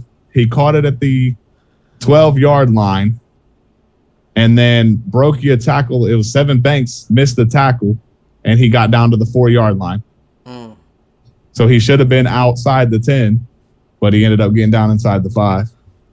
And this season, Akron is 9 for 11 inside the red zone, or on the goal line. Touchdown, Akron, 7-0. I was just waiting for it to happen. I was just waiting for you to say it. You thought I was going to say it different, though, didn't you? No, you did. I didn't. You thought it was going to be some shit talk with it. I told you I ain't talking no shit until the game. I ain't talking no shit until the game. Okay, next game. This is a good one. We got Buccaneers LA at LA. I got Tampa. You got Tampa? I'm not gonna lie to you. I like the Buccaneers, or I like the way the Rams are starting to work offensively, going to the pass more and utilizing those receivers more. And now you got a really good quarterback who can do that in Matt Stafford. But that defense is incredibly overrated. You think? Oh, yeah. Don't get me started on Mr. Ramsey. Well, I mean, that might be for another episode. We don't have enough time. I mean, I like Jalen Ramsey, but I like him. I ain't say I ain't like him. I'm not going to say he's not open to criticism. I'm not gonna say he's not overrated. No, I'm not. I'm just gonna say I'm not gonna say he's not open to criticism, and I don't mean him being open. I just mean his ability being open to being criticized. But I like that's him. Just so y'all know, that's a really fancy way of saying he's overrated. No, that's a really fancy way of saying he could tighten up certain things, and he'd be back where his mind says he is. But yeah, I don't think it's beyond just a few things needing tweaked.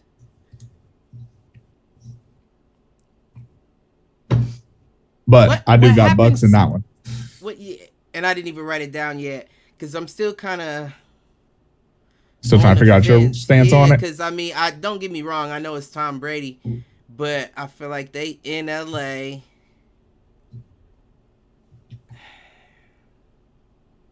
I think Rams are favored in this too. In the polls or in the not polls, Jesus. I think Rams are favored in the you know what I'm saying, damn it. The Vegas odds and shit. Yeah, odds and the odds. I think the Rams are favored. I'll double check real quick. We got to start doing the Thursday games too, by the way. Yeah, we don't. Never. We'll finish off on that. We'll finish off on that today, so we get in the habit of not missing it. Tampa Bay is now favored 1.5, or Tampa Bay is getting 1.5, or giving 1.5. So it's pretty even. Right. It's a pretty even set. See, something about it is telling me LA, man. I'm not gonna lie.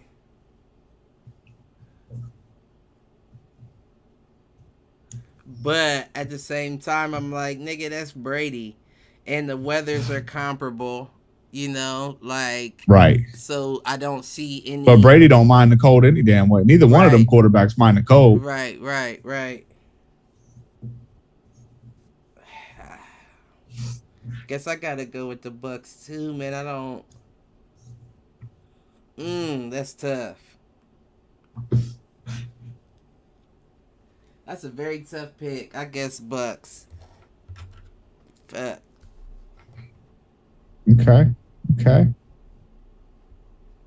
Are you rolling with me on all these picks so far? Right now, that's another reason why I'm like, LA, you ain't write it down. You rooted for him. Are you sure you want the Bucks?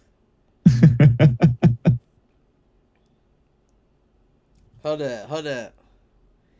They got who they got? They got Mike Evans, Antonio Brown, and who's on the other side? Chris Godwin. That's what I was thinking of. And then Gronk and what's his name at tight end? Too many fucking. And then Fournette and Rojo. You gotta go Bucks. You got that defense. I mean, I don't know what else you want. Because that's what I was saying. Like, I don't think the Saints, I keep saying Saints.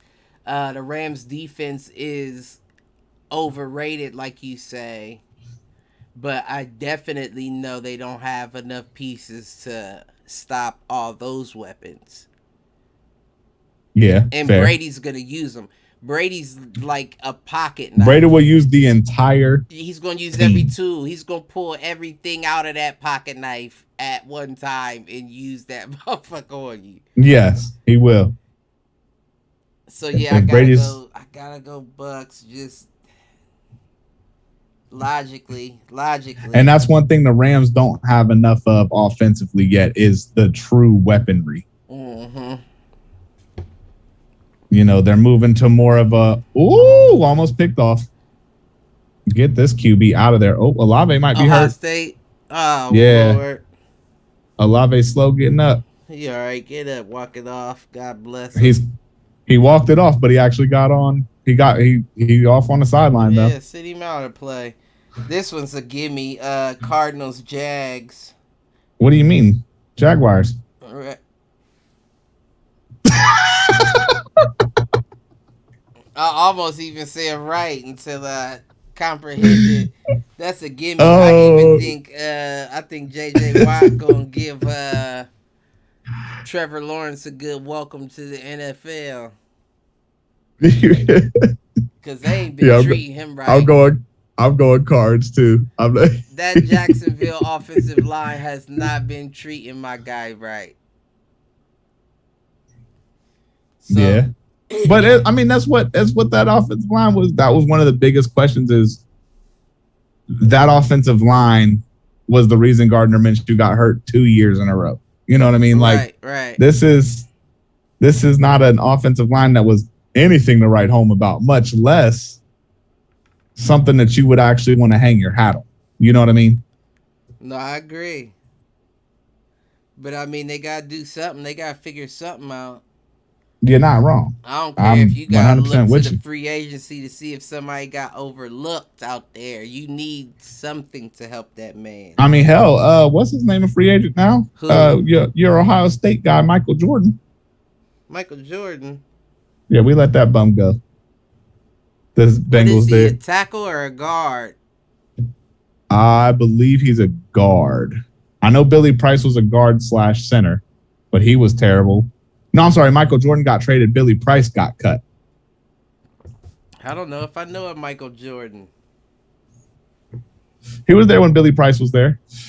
I know Billy Price. I don't know if I know a Michael Jordan, though. Touchdown Ohio State. Chris Olave, too. There's a little jet sweep. Yeah. Talking about No. Talking about he really did. He was. He looked like he was hoping in your about heart to try to come off. Hurt. I didn't give a damn about no Chris Olave. I told you I'm not scared of him. Fucking Michigan fan. Where's this hostility coming from, Cliff? You was hoping he was hurt. I don't give a damn about Chris Olave. In your voice. I'm scared of Garrett Wilson and Travion Henderson. Travion Henderson made this whole drive happen too. Nice. I like Travion Henderson. He is nice. He don't got a lot of speed though. No, he doesn't. He reminds me of I'm not gonna come up with the name. It might come up to me before the podcast is over, but Ohio State running back probably like 5 years ago. Zeke? No. Dobbins? Was that 5 years ago? Then we going back more than that. Let's go like 7, 8. Beanie? No. Beanie Wells? After him. I thought the dude that wore the number 1, light skinned dude, ran pretty hard. Heron. Boom Heron? Okay, so that was before Beanie. Had not him. Was that before Beanie? Yeah, Boom was before Beanie. Then damn, Joe, man, I don't know where I'm at today. So who was the dude who was it wasn't like his backup. Well, yeah, his backup. But I think he was ahead of him. Listen, the way my memory been serving me, I don't know. But he was a slower running back, but he was just all power.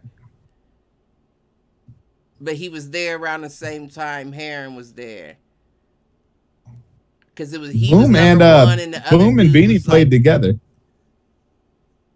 So you might be thinking of Beanie early in his career. I could be. I don't know, Pat. Well, let's get Pat. But that's who. Travion remind you of? Yeah. Yeah, that's what I was getting at.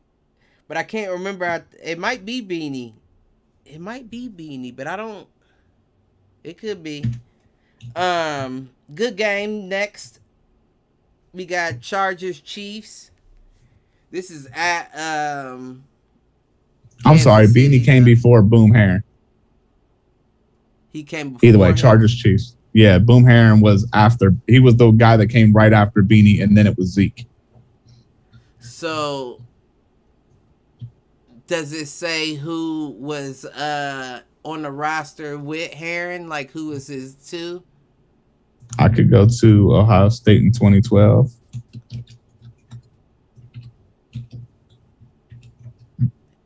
I'll get your answer. Who we on now? I still can't think of the name in my head. Chargers Chiefs at Kansas City. Chargers Chiefs. That's a tough one too. I'm going Chargers for the upset. Ooh.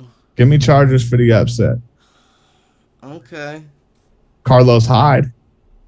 Nah.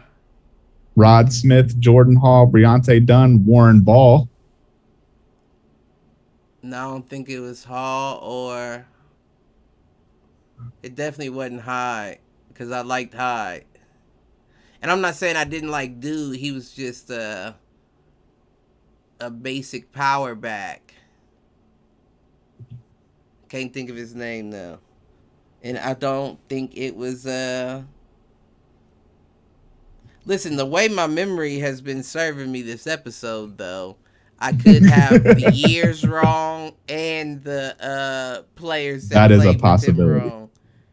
That is very much a possibility. But yeah, I don't know if I can go with the upset on this one, especially being at I'm Kansas going City. upset there. I don't know why. I feel like that's what I felt about LA, man. I feel like I may have made a difficult decision. I can see that too. But I don't know. That's where I'm at with them right now. I'm going Chiefs on that because they at Kansas. That's what's tipping me over my point. Oh, we didn't do Raiders Dolphins. That's easy. Yeah, Dolphins. It's like, nah, I'm going Raiders. Yeah, I should write Dolphins and say nah. I don't know who are they even starting without Tua. Who do they have? That's a question. I could not tell you who they even have. And they stopped my schedule. Week 3. And he's out for a few weeks at least. Tua? Yeah. They only got bruised ribs. Broken. They broke? Wait, is it bruised? Is it bruised or broken? Yeah, fracture.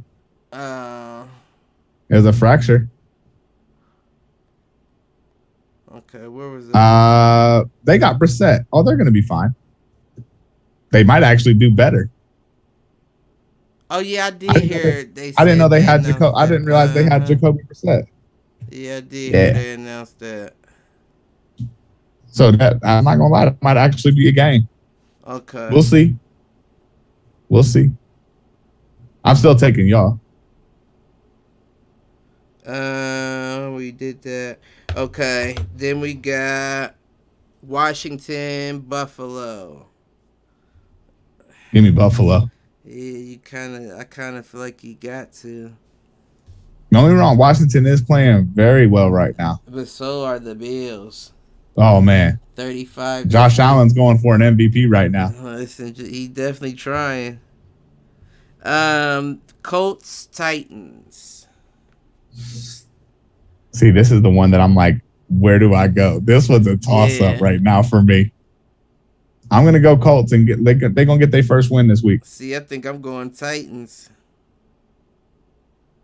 Think Derrick Henry's too much for the Colts? I think Derrick Henry is Tannehill's security blanket. Yeah, since he ain't got Jacoby Brissett, or since he ain't got Corey Davis no more. Yeah, that's what I think. I think that he feels like I got big boy behind me. He's going to get yards if I hand it to him. That makes me more comfortable that I don't have to throw for him. So I think that loosens him up a bit. So yeah, I'm going Titans on this one. You say you going Colts upset alert? I'm going Colts with the upset, yeah. Okay. Give me that. I ain't mad at that pick. We did that. Okay, Falcons, Giants. This is interesting. Ooh, Giants. Okay, Giants. Saquon ain't back yet though, is he? Don't need Saquon back. I don't even think, is Danny Dimes hurt too? I thought Danny Dimes was hurt. I don't know. Danny Dimes was hurt too. That don't matter to me though. I think the Falcons are just that bad. I think I might have to go Falcons on this one. That's bold. Yeah, I think I might have to go Falcons on this one. I think I really like those receivers out there in New York right now, and Atlanta does not have the defense to keep up at all. Right now, they're tanking for Spencer. If I'm Atlanta, I'm tanking for Spencer. Get what I can from Matt Ryan. That would be the smartest thing to do in Atlanta. Yeah, I would tank for Spencer. I don't even think he's actually the number one quarterback, but you know, I do like Spencer Rattler. He is with the quarterback whisperer, and right now a lot of them Oklahoma guys are doing well in the NFL, so I'm not going to argue with the methods. Right. So, okay, yeah, I think I'm going Falcons, man.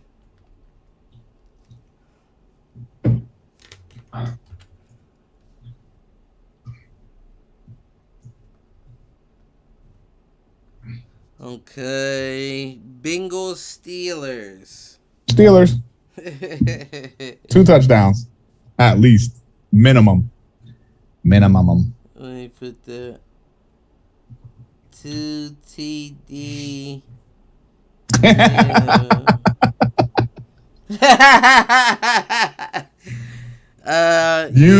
You did not have to write the whole. Yeah, you know what? I'm happy you did, though. I'm happy you did.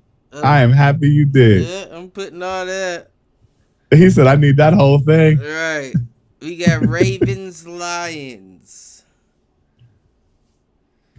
See, let me see. There's a part of me. There is a part of me that wants to give the Lions their first win here. I feel the same way. And I feel like if it's gonna be against anybody, it's gonna be the Ravens. I feel. I'm going Lions for the upset. Lions for the upset. That might be a bigger upset alert than the Colts. Yeah, give me Lions for the upset. I like. Whew. I can't say that I didn't feel the same way about that. Lions for the upset. Yeah, that is. I mean, that's the. But if I went the first way I leaned on every pick, I would have picked LA to beat the Bucks. Oh, I don't go for upsets on every pick. I just think if you're Detroit. No, I didn't say upset. I said the way if I went with my first instinct on every pick, I'd have picked the Rams over the Bucks. I'm taking the biggest weapon that they have away, and that's Lamar Jackson on the ground. If I don't care how bad of a team you are, if you're the Lions, you have nothing to lose right now.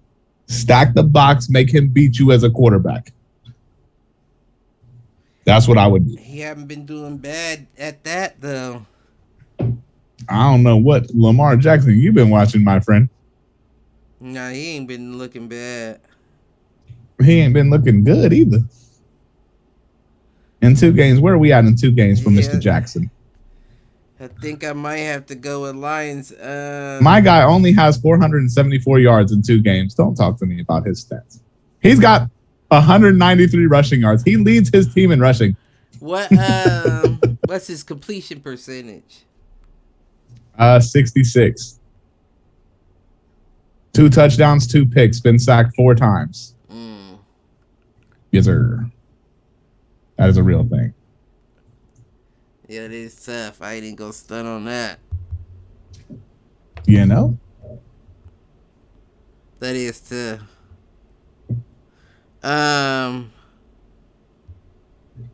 Oh, they put me back to the preseason. What? Yeah, I clicked on the game to see if it was at and it pulled me all the way back to the preseason. All right, where was we at? 28 rushing attempts. Mind you, he had 28 rushing attempts for 193 yards so far this season. 28 rushing attempts for 193? Yes, he leads the team in rushing attempts. 4.4. 6.9. 6.9? Yeah. I'm taking away their biggest weapon, which is him on the ground, not him in the air. Stack the box, make him beat you as a quarterback. But anyways, I don't even know if they can contain him though. You're not. It's hard. It's I don't easier even said know than if the done with a guy Lions like can Lamar Jackson, contain for him. sure.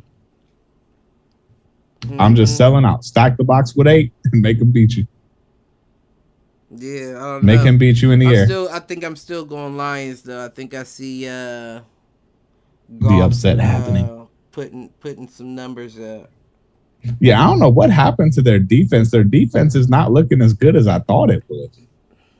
The Lions. Baltimore. Nah, Baltimore. Oh, right. I thought they were going to be looking at, don't get me wrong, they don't look bad, but they're not like the dominant defense I thought they were going to be. That might have something to do with I don't see Marcus Peters. We got that more. Might have something to do with it. Yeah, we got 3 more, I see.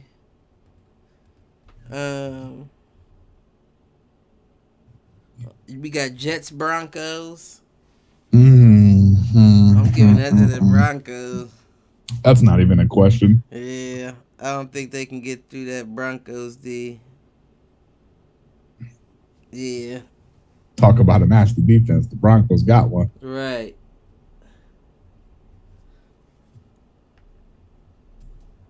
Okay. And then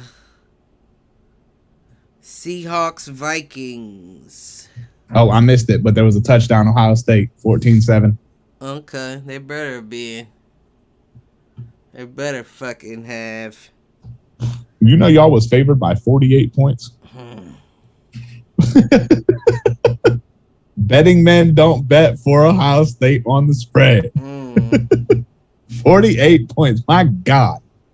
I thought the 49 we were giving Northern Illinois was a lot. Yeah, that's crazy. That goes to show you what they know. They got to know something we don't, man. Unless they doing that for a reason. But we covered our spread. We covered our 49. Did you? Yeah, we won by 63-10 against Northern Illinois. I mean, they might be, Ohio State might be able to, but I don't know. I don't think so with that defense, man. First quarter's over and it's 14-7. Akron is about to punt the ball at the start of the second quarter. I mean, they might be able to because they're usually fast second half.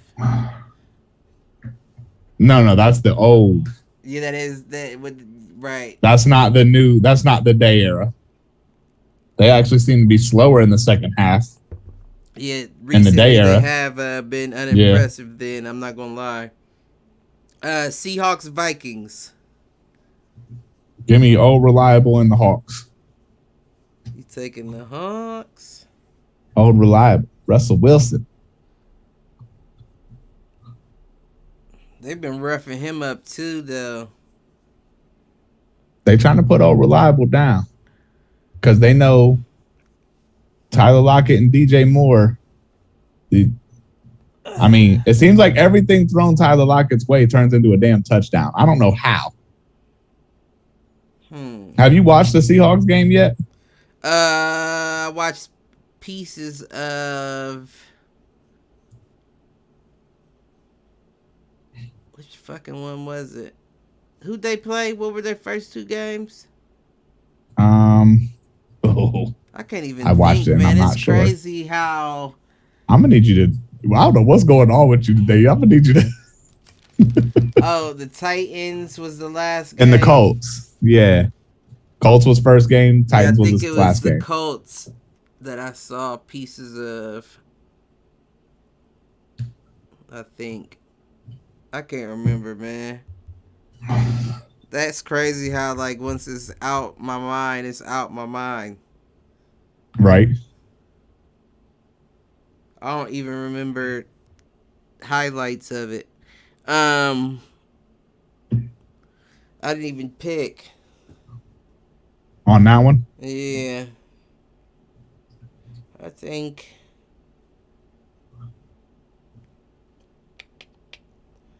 I feel like that's. It's tough. I think I'm gonna go. Something's pulling me towards the Vikings, but Oh, after the game that we had with the Vikings, I realized how trash the Vikings were. That defense is so bad.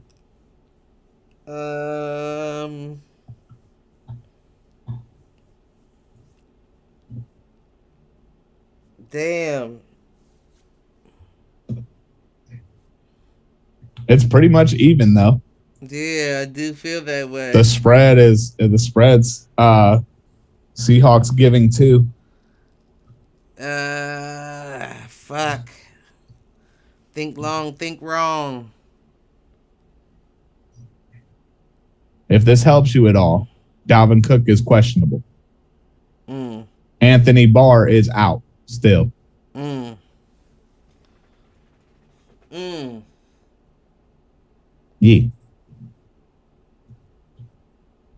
Yeah, Seahawks it is. See, there it is. Seahawks it is. That makes sense not to. And then last one, Dallas, Philly. I want to shout out my boy Malk. While the Seahawks get this win, or while the Eagles get this win, and I'm gonna put the hashtag Fly Eagles Fly on this one. Here he go. And Jalen Hurts is gonna go crazy. Dak Prescott's gonna get hurt. Oh man. And the Eagles are going to soar. So you're going Eagles on that. Oh, I'm going Eagles heavily on this. Okay. Heavily. Pay too much for your running back for him to bottom out and suck. Well, Tony Pollard's been doing his thing, and he ain't getting. Yeah, but we all know Zeke's gonna start crying about carries as he did in college, as he's done over the years. He going to shut the fuck up. He ain't been doing shit. I mean, you're not wrong, but right now they look like more of a passing team any damn way. Yeah, they do. They definitely do. That's why I think it's tough for you to be able to just pick the Eagles like that. But I'm taking Fletcher Cox to be in his face all game long. We'll see. Dak Prescott's gonna get hurt. We'll see on that. Well, we'll see on that. That's all I can say is we'll see. About time. We about at that time. You got anything to take us out? I don't got anything crazy. Nah, I ain't got nothing really. I ain't got nothing. I know I damn sure don't got nothing. So to all my shower heads, please like and subscribe and all that jazz. Don't cost nothing but a click. Nothing but a finger action. Just a little action of a finger. We'll be on next time, Wednesday. Recapping this week 3 NFL shit. So catch us then. As always, be good or be good at it. We'll see you Wednesday, I suppose. You ain't got no hit the showers? Oh yeah. This is kind of, title of the stuff. Oh yeah. Damn, it should be me after that, but I'm gonna give it to. I'm gonna give it to whoever put the odds on the plus 49. 48. 48. You giving it to Vegas? You telling Vegas to hit the showers? Hit the showers, Vegas. Hit the showers, Vegas. And listen, like Jay always say, I'm looking for a job. You hear what I'm saying? Listen, if y'all need people that bad, I'm looking for a job. I could do that one from home. Okay? Listen, all you gotta do is hit me, because I don't mean to brag, but I will. I was 73% of my picks last week. Bang! We out. That's it. That's what.